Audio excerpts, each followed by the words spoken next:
가끔 이완용 붓글씨가 경매에 나오거든요. 근데 그 가격이 얼마냐 그러면 20만원에서 한 30만원. 이완용을 찬양에 수집한 게 아니라 아름답지 못한 역사도 역사니까.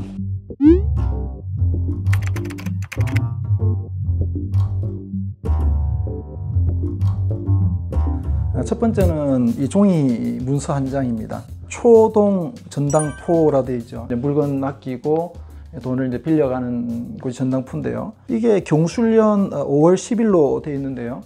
경술년이면 이제 식민지가 되는 경술국치가 있던 그 해 1910년도에 여기 신상덕이라는 사람이 자기가 돈이 없으니까 뭔가를 맡기고 돈을 15냥을 이제 이렇게 빌려가는 표에서 제 관심을 끈 것은 뭐냐 그러면, 그럼 이 사람이 도대체 뭐를 맡기고 돈을 빌려왔을까? 그게 바로 여기 나옵니다. 폐탄건 5개입니다. 탄건이라는 거는 이 상투 가리개 머리 위에 쓰는 거 있죠. 상투를 가리는 용도의 이 모자, 속모자를 이제 탄건이라 그러는데, 사실은 신분 제도가 폐지가 되고 양반 계급도 사라지고 이런 상태에서 신상덕 이분이 이제 뭐 양반 출신인지는 정확히 알 수는 없지만 나라가 망해가는 그 연도에 또 폐탄건 5개를 맡기고 저당 잡히고 돈을 빌려가는 이 개인의 처지하고 나라의 처지가 묘하게 맞아떨어지면서 나름대로 울림이 있는 그런 자료라서 제가 소개해드리고 싶은 자료입니다. 두 번째 자료는요, 이완용 붓글씨입니다. 안중근 의사 붓글씨가 보통 경매에 나오면요, 그 가격이 엄청나거든요. 그래서 이제 최소한 5억에서 최대한 15억 정도 낙찰 가격이 나오거든요. 근데 문제는 안중근 의사보다 이완용 붓글씨가 기교 면에서는 훨씬 뛰어나다고 평가를 받습니다. 근데 이제 가끔 이완용 붓글씨가 경매에 나오거든요. 근데 그 가격이 얼마냐 그러면 20만원에서 한 30만원. 비싼 건 40만원 이렇게 나오거든요. 사람들이 이완용에 대해서는 침을 뱉고 싶어 하지 수집하고 싶어하지 않습니다. 왜냐하면 동양의 경우에는 글씨가 고 사람이다 라는 말이 있거든요. 그래서 글씨 속에는 사람이 인품이라든지 기계라든지 학식, 학문 다 이게 응축되어 있기 때문에 이런 붓글씨에 대해서는 사람들이 좋아하지 않는 거죠. 뭐 이런 식의 붓글씨가 있습니다. 뭐 아주 잘 썼는지 그거는 정확히 모르겠지만, 그래서 사람들이 이제 왜 이완용 붓글씨를 수집하느냐, 이완용을 좋아해서 찬양에 수집한 게 아니라 아름답지 못한 역사도 역사니까 이걸 수집해 놓아야 이런 붓글씨 속에서 안중근 붓글씨는 더 가치가 빛나게 되고 또 역사 교육에 또 자료로 쓸 수도 있으니까 제가 수집하는 것이죠. 세 번째, 졸업 앨범입니다. 졸업 앨범인데 이 졸업 앨범의 연도는 1941년이고요. 해주에 있던 해주 고등보통예학교, 요즘으로 치면 여자 중학교 졸업 앨범입니다. 보통 이제 상시 개명이라 그래서 이름 일본식으로 바꾸는 정책이 추진되고 이제 거의 첫 적용되는 해가 이 해거든요. 근데 이제 제 관심은 뭐냐면, 그 당시 첫 해에 얼마만큼 많은 비율의 학생이 상시개명했을까? 그리고 상시개명했다면 성만 일본식으로 바꾸는 사람도 있을 것이고요, 이름도 일본식으로 바꾸는 사람도 있거든요. 그러면 어떤 패턴을 가지고 이름을 바꿀 것이냐. 근데 문제는 상시개명 이전의 이름과 이후 이름을 비교하는 게 쉽지가 않죠. 근데 이 앨범이 재밌는 것은 상시 개명한 이름이 다 적혀 있는데요, 그 옆에 옛날에 본명이 다 연필로 주인이 다 써놓은 겁니다. 자기 친구들이겠죠. 상시 개명이라는 그 거대한 어떤 그 시대 정책, 그 밑에서 이제 실제 그 시대 사람들이 어떻게 상시 개명했는지에 대한 구체적인 어떤 내용을 파악하는 데는 상당히 재밌는 자료, 나중에 상시 개명 관련된 글을 쓸 때 좀 참고하려고 하고 있습니다.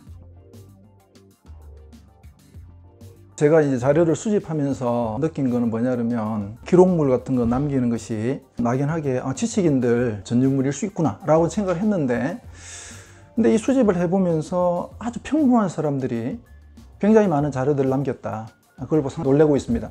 예를 들면 한글로 이렇게 뭐 운율에 맞춰서 쓴 글들을 한글 가사라 그러거든요. 한글 가사들을 보면 이제 이런 경우에는 전별가로 되어 있는데, 이런 형태로 이제 두루마리로 만들어 가지고 이 쓰는 글들은 시집가는 딸들한테 보통 어머니가 이제 시집살이 잘해라고 이제 써주는 글입니다. 이런 글들은 아주 흔한 편이죠. 제목이 애간장 타는 한여름의 가뭄입니다. 1876년 병자년이라 그러면 강화도 조약, 병자 수호 조약, 그래서 일본에 대한 불평등 조약으로만 그 해를 기억하지만 이거 보면 비가 안 와가지고요. 굉장히 사람들이 이제 힘든 그런 삶들이 쭉 적혀 있습니다. 가뭄도 평범한 사람들의 입장에서는 중요한 자기 이야기거리 소재가 되는 것이죠. 보통 사람들의 삶 속에서는 이 강화도 조약보다는 이게 더 중요했다는 것을 이제 이걸 통해서 알 수가 있는 것이죠. 이 일기는 누가 쓴 거냐 그러면 4.19 혁명을 전후해서 어떤 대학생이 쓴 일기입니다. 학생의 아버지가 자유당 국회의원이었습니다. 혁명 이후에 이 아버지가 국회의원 선거에서 떨어지고 집안이 몰락해가는 과정에서 자기 느낌을 쓴 그런 내용입니다. 이 학생의 일기를 통해서 또 다른 시각에서 4.19를 볼 수 있죠. 자유당 국회의원의 아들이 그 시대를 어떻게 봤을까, 이것도 아주 흥미로운 자료입니다. 요거는 뭐냐면 포스트입니다. 포스트인데 배우자 가르치자 다 함께, 뒤에는 보통 브나로드라고 해서 그 동아일보가 이제 강점기 때 1931년부터 34년까지 브나로드 운동을 하는데 34년도에 이제 이름이 바뀝니다. 농촌 계몽운동으로 바뀌는데 여기 보면 34년도니까 마지막 해에 포스트입니다. 그래서 브나로드라는 말 대신에 계몽운동이라고 되어 있죠. 여기 한글 공부라고 하는 책도 들고 있고. 근데 더 흥미로운 것은 여기에 추억이라 그래가지고 포스트 위에다가 이 계몽운동에 참여했던 자기의 경험을 여기다 이렇게 써놨습니다. 1968년도에 이제 써놓은 거죠. 한참 뒤에. 게다가 아주 친절하게 여기 보면 파지 보수라 그래가지고 요 찢어진 부분을 자기 수리했다는 사실도 써놨습니다. 그래서 요거는 포스트 자체도 의미가 좀 있고요. 그 다음에 요 추억의 내용을 가지고 어떤 스토리를 이렇게 입힐 수 있는 그런 재미있는 자료입니다. 가장 비싼 건 무엇인가요? 제가 학생들한테 이제 수업을 하면서 이 자료를 보여주면 학생들이 한결같이 묻는 질문이 두 가지가 있습니다. 하나는 쌤이 그거 진짜예요? 가짜예요? 그 다음에 나오는 질문이 쌤 그거 얼마예요? 라고 질문합니다. 제가 가격을 말하지 않죠. 왜 가격을 말하지 않냐 그러면 이제 이것이 이제 만약 얼마의 가치로 제가 이야기하는 순간 여기 이제 담겨 있는 스토리라든지 의미는 다 사라져 버리고 증발해 버리고 상상력을 발휘할 모든 공간이 사라져 버리기 때문에 제가 이야기를 안 하죠. 옛날에 동학에 관련되는 종이 그 서류를 하나 제가 수집을 했고 그걸 이제 매도를 했거든요. 근데 그 가격이 2,000원에 제가 이제 수집을 했던 자료인데 그 박물관에 이제 매도할 때는 20만 원에 제가 팔았거든요. 그러면 그 가격의 편차가 100배죠. 어떤 사람한테는 그 종이 쪼가리가 화지에 불과한 것일 수도 있고 어떤 사람들한테는 20만 원이 될 수도 있고 또 어떤 사람에게는 그 2천만 원을 가치가 갈 수 있기 때문에 그 물건 하나에 대한 그런 폭넓은 가치가 다양한데 그걸 하나 얼마 이렇게 규정하는 순간 그것이 이제 없어지기 때문에 가격은 제가 이야기하지 않겠습니다.